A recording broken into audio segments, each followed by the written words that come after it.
আমার চ্যানেলে সবাইকে স্বাগত। পাড়ার একটা অনুষ্ঠান আছে আজকে, সেখানেই যাব। মানে 25শে বৈশাখ তো চলে গেছে, তো এখানে আমাদের অনুষ্ঠানটা কিছু কারণে আটকে গেছিলো। সামনেই 25শে বৈশাখ গেছে, তো আমাদের সবার প্রিয় কবি গুরু রবীন্দ্রনাথ ঠাকুরের জন্মদিন গেছে। সেই উপলক্ষেই এখানে একটা অনুষ্ঠান হয় ছোটো বা ছোটো ছোটো খুদেদের নিয়ে। তো ওখানেই যাবো আজকে, যে দেখতে থাকো তোমরা।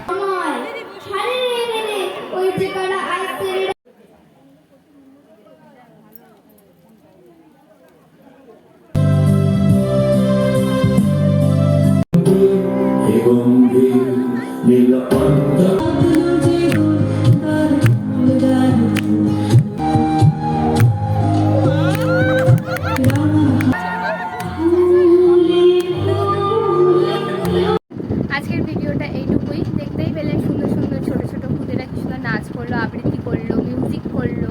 তো ভালো লাগলে লাইক করেন, শেয়ার